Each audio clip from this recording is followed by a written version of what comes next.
Hello everyone, welcome to this class and I am Roshni Thawa. So today we are going to study the difference between public company and private company. In the last lecture we have understood that what is the meaning of public company, what is the meaning of private company. We have understood each and every concept, its characteristics. But today mainly which we are going to understand, that is the difference, and which is very important as far your examination is concerned. So let's understand it. See, in public company, how many minimum members should be there? It's a 7 members. In private company, minimum 2 members should be there, and maximum unlimited, and in private company maximum 200. Okay, तो ये आपको numbers याद रखने हैं. Second, minimum number of directors. In public company there are 3 minimum directors, and in private company there should be 2 minimum directors. Index of members. Now here we have to understand index means what. Index means the list of members. Okay, the number 1, number 2, how many members are there. So that we are preparing the index, their name, their the number of shares, everything we are preparing. That is known as index of numbers. So in public company it is compulsory, in private company it is not compulsory. See, now here we have understood, 3 things: the minimum number of directors, number of members, and this index of members. So these 3 things we have understood. But here first we have to understand what? We have to understand the meaning of public company and private company.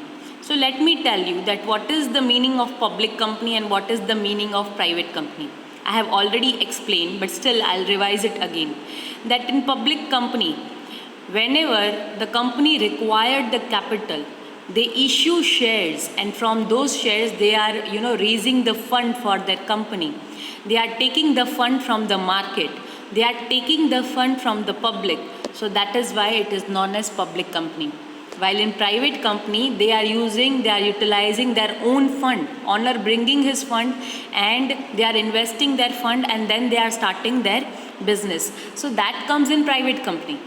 So what is there in the public company कि आप market से पैसा लेते हो, ठीक है, हमने समझा था पब्लिक से पैसा लेते हो, फिर वो public they are known as shareholder, that means they are owner of the company. Private company में जो उसके मेंबर्स हैं वही वो पैसा लेके आते हैं, then they are running the company. Is it clear?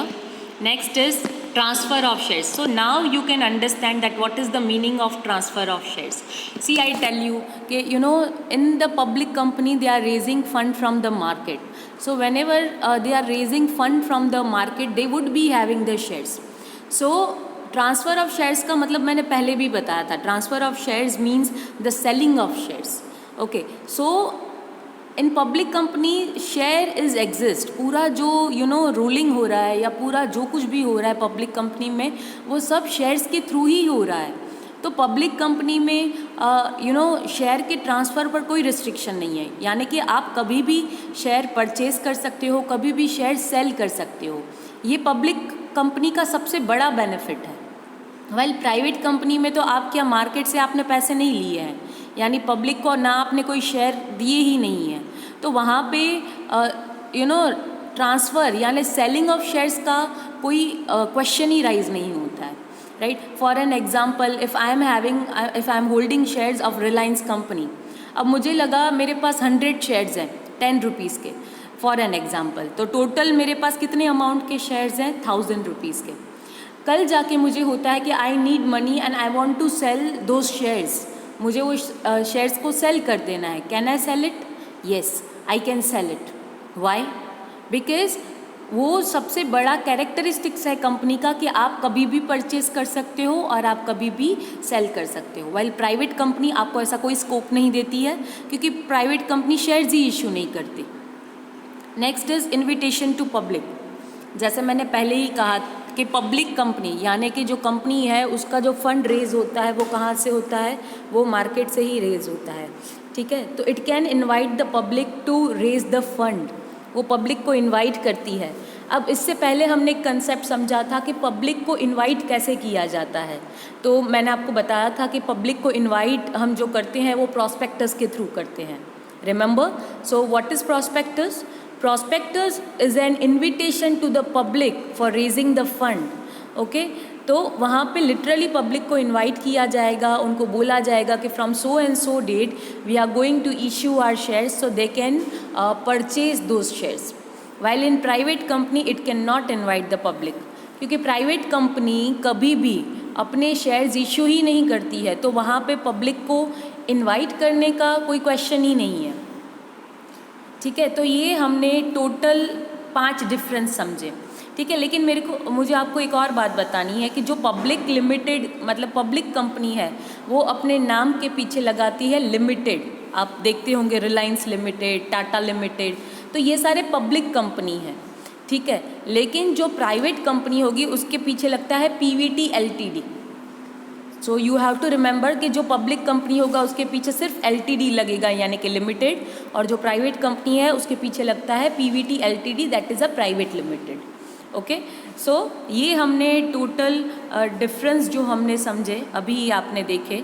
ठीक है, तो you need to remember this. Now next is factor, last topic of today and of this chapter, that is the factors to be considered while choosing a suitable form of business enterprise. That means क्या है factors to be considered, कौन से factors आपको ध्यान में रखने हैं जब आप बिजनेस एंटरप्राइज आप शुरू कर रहे हैं, यानी कि अगर आप बिजनेस शुरू कर रहे हैं तो आप क्या क्या चीज़ें ध्यान में रखेंगे। तो सबसे पहला है cost and ease in setting up the organisation. Now what is a cost and ease, that means आप अगर बिज़नेस शुरू कर रहे हैं तो आप सबसे पहले ये देखेंगे कि आपके पास प्रॉपर फंड है कि नहीं, और आप जिस वे में बिज़नेस शुरू करना चाहते हैं उसके हिसाब से आपके पास फंड है कि नहीं, और वो इजीली स्टार्टअप हो रहा है कि नहीं, और it is time consuming. You know, so see here it has mentioned also that sole proprietorship and partnership are the most inexpensive form or organization and having a less legal formalities.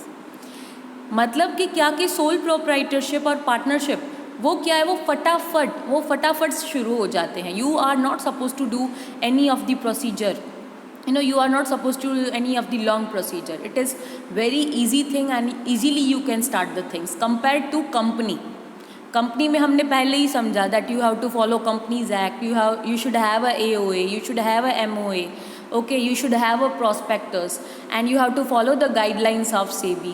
So everything you have to follow while you are starting the company, but in sole proprietorship and in the partnership you are not supposed to follow these things, right? Second is liability. So here we have to understand that what is the meaning of liability.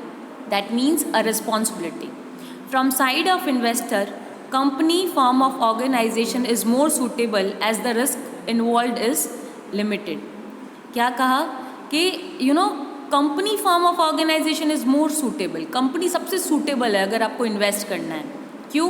क्योंकि उसमें risk कम है। For an example, जैसे हमने पहले ही समझा था कि कंपनी में जो शेयर्स लेता है they are known as shareholder and they are the owners of the company. अगर आज मैं शेयर्स ले रही हूँ, ठीक है, और कंपनी को कल कुछ हुआ, कंपनी डूब गई, कुछ भी हुआ, ठीक है, तो वहाँ पे क्या होगा कि मेरे ज़्यादा से ज़्यादा मैंने जितने शेयर्स में इन्वेस्ट किए हैं वो पैसे जाएंगे।